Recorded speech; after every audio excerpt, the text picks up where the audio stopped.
The idea that Joe Biden is doing everything he can to get Israel's back is an absurdity.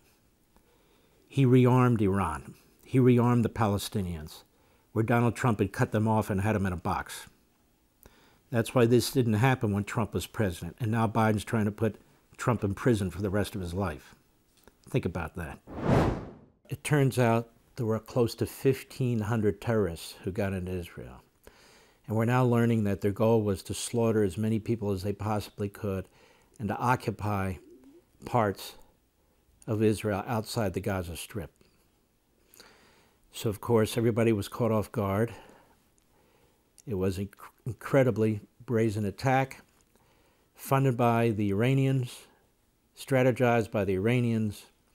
How do we know all this? Because they've admitted it. Hamas has, Hezbollah has, their media have. Iran admitted it until about a day or two ago. Now it's backtracking. And, of course, the Biden administration is still trying to figure things out. Take a look at this. Go. Tonight, the world's first direct glimpse inside a massacre. The brutality Hamas unleashed on Israeli villages around Gaza. This is the town of Kfar Aza. There are military jeeps, tanks everywhere. We understand that there were dozens and dozens of people killed here. There may still be bodies out in this town right now. The military only now able to see the full extent of the horror that unfolded in this leafy kibbutz, home to so many young families. You see the babies, the mother, the fathers in the bedrooms, in the protection rooms, and how the terrorists kill them. It's not a war. It's not a battlefield. It's a massacre. It was early Saturday when Hamas terrorists burst through the gates. So right there, I don't know if you can see, there's that breach in the fence. That's where they came in, driving motorcycles like this, and they took this entire side of the kibbutz by surprise there. Today, we are with the soldiers as they go door to door, bringing out the murdered. It's the incredibly grim task that... Let's stop a second. A lot of these IDF soldiers, I've been there, are 17 years old, 18, 19, 20, 21. And this is their first real battle. And they're going through house by house and seeing decapitated babies and mothers who are split open with knives and on and on and on. The ISIS-type, Nazi-like abuse of human beings when they're alive, and the abuse of the corpses after they've killed them. And you have to imagine what's going through their minds, because they have families living there too, and the rockets are still coming in. And as I do this program, prepare this program, it looks like Hezbollah is now getting into the fight. This is exactly why, just hold it here, this is exactly why I said the other day on Fox, the idea that Joe Biden is doing everything he can to get Israel's back is an absurdity. He rearmed Iran. He rearmed the Palestinians, where Donald Trump had cut them off and had them in a box. That's why this didn't happen when Trump was president, and now Biden's trying to put Trump in prison for the rest of his life. Think about that. But he refuses to enforce the oil sanctions imposed on Iran by Trump. That has resulted in monies plus waivers of $70 billion coming to Iran in 2.5 years, where they're selling oil to China, an arch enemy, Russia, an arch enemy, Syria, an arch enemy, even Venezuela, who has more oil than anybody, but the society is so destroyed by the communists, they can't even get it out of the ground. And so what is Biden doing? Has he announced that he's going to now enforce the sanctions? No. That's $6 billion for some reason, which seems to be the focus financially. Has he said they're going to freeze that? No.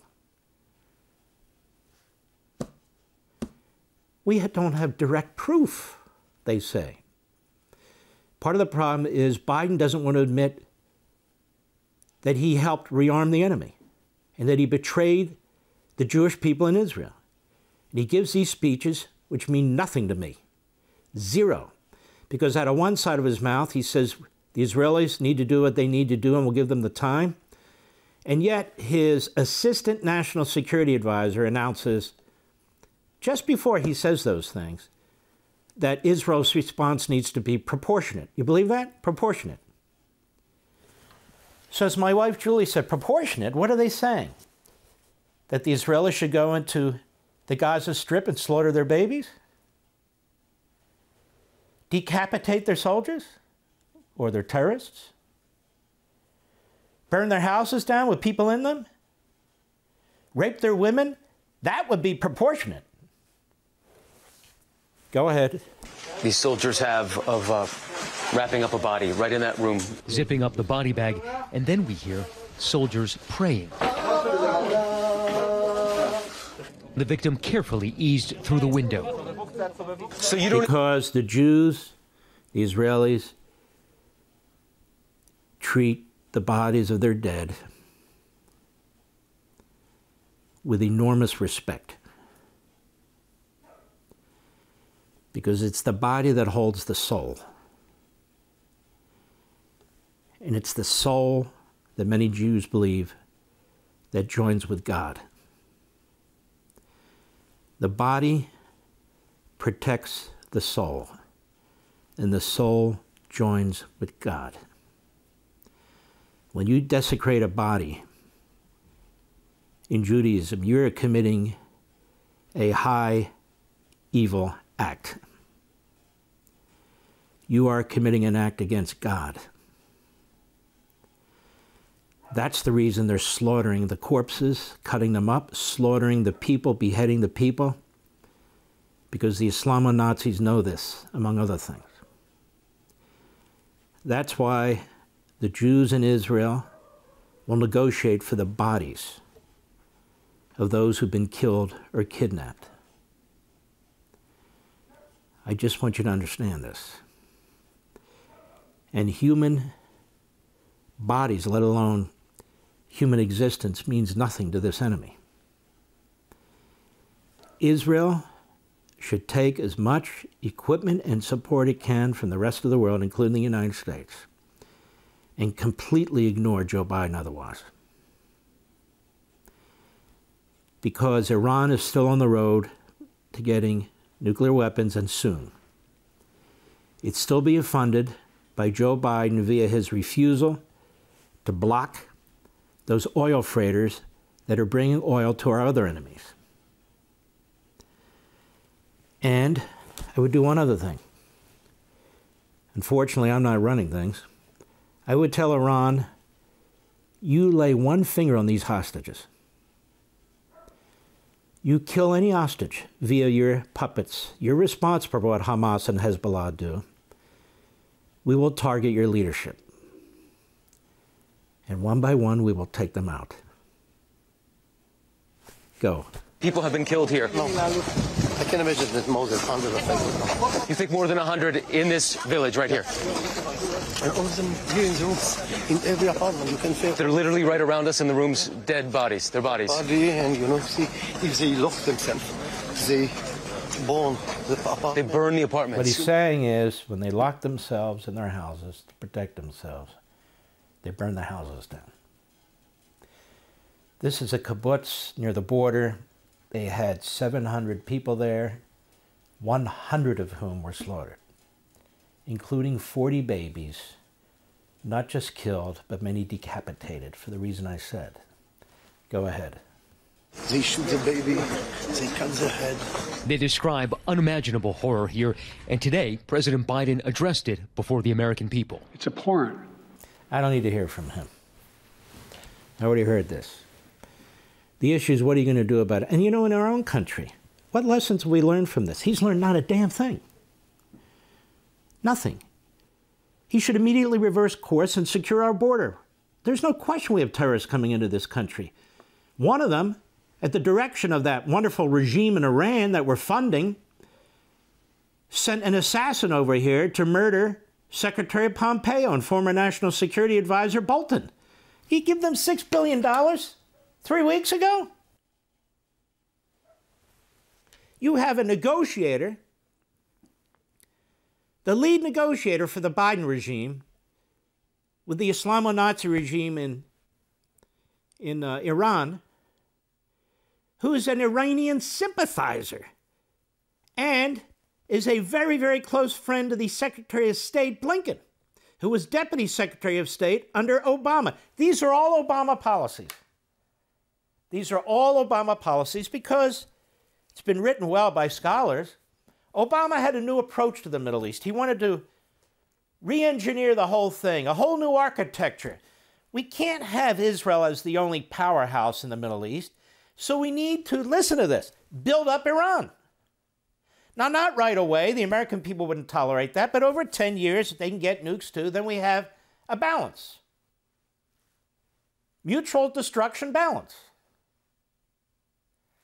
Now, he does this knowing Iran is a terrorist regime, knowing it is spreading terror throughout the Middle East and the rest of the world, including in the United States of America.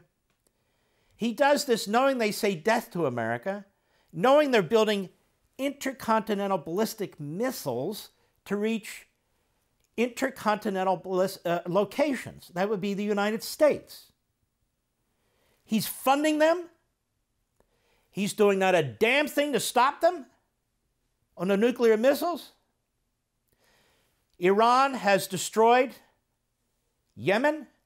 Iran now runs the government in Iraq, where we had thousands die and thousands more who've been horribly wounded. Iran now runs Lebanon. Iran now runs the Palestinian Authority. The Gaza Strip. And you're going to build a balance? I must say, Vivek Ramaswamy, when he said a couple months ago that Israel needs to learn to stand on its own 2 feet, that really the solution in the Middle East is to assimilate the cultures. These are his actual words. That told me this guy didn't know his ass from a hole in the ground. I said, what is he talking about? I said it on the air. He contacted me and he wanted to talk to me. So that weekend, I think it was on a Saturday, he called me. I said, do you have any idea what you're saying?